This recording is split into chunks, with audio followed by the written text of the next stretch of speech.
बहुत समय पहले की बात है। ऊंचे ऊंचे पहाड़ों, घने जंगलों और गहरी घाटियों के बीच बसा हुआ एक शांत सा राज्य था, सूर्यगढ़। ये राज्य अपनी हरियाली, साफ नदियों और मेहनती लोगों के लिए जाना जाता था।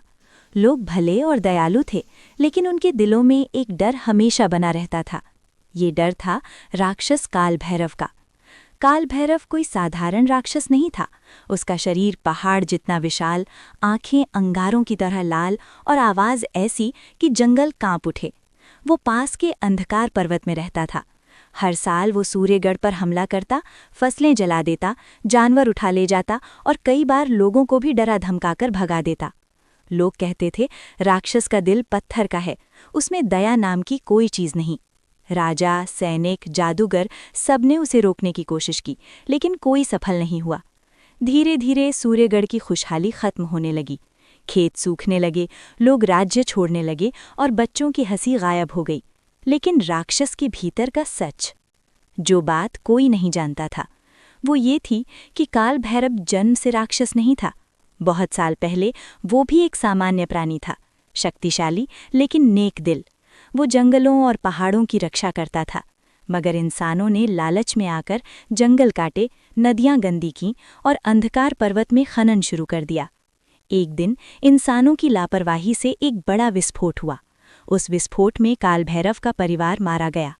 उस दिन उसके दिल में कुछ टूट गया। दर्द, गुस्सा, नफरत, और नफरत ने उसे राक्षस बना दिया।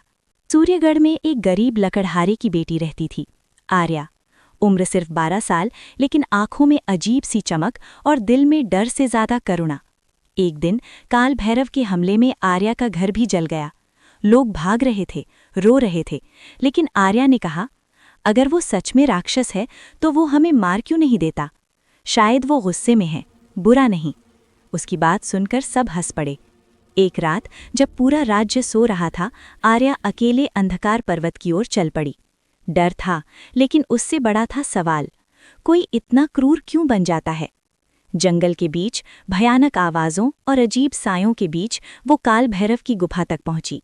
जैसे ही आर्या ने गुफा में कदम रखा, धरती हिलने लगी। काल भैरव गरजा, कौन है जो मौत को बुलाने आया है? आर्या कांपी, लेकिन भागी नहीं। उसने कहा, मैं तुम्हें मारने नहीं आई, मैं तुम्हारी कहानी जानने आई हूँ। राक्षस स्तब्ध रह गया। किसी इंसान ने उससे ऐसा कभी नहीं कहा था।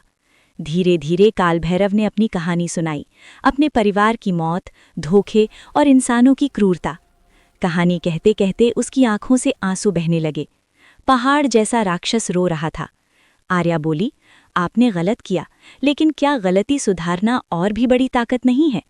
ये शब्द काल भैरव के दिल में उतर गए। पहली बार उसे एहसास हुआ, वो जिन निर्दोष लोगों को नुकसान पहुंचा रहा था, वे उसी दर्द से गुजर रहे थे जिससे वो खुद गुजरा था। अगली सुबह सूर्यगढ़ के लोग चौंक गए। काल भैरव खुद राज्य में आया, लेकिन हमला करने नहीं, माफी मांगने। उसने जले खेतों को अपनी शक्ति से उपजाऊ बनाया, नदियों को साफ किया और अंधकार पर्वत को फिर से जंगल में बदल दिया। लोग डर रहे थे, लेकिन आर्या आगे बढ़ी और बोली, जिसने अपनी गलती समझ ली वो राक्षस नहीं रहता। नया संरक्षक। समय के साथ काल भैरव सूर्यगढ़ का रक्षक बन गया। जो राक्षस था वही देवता समान हो गया।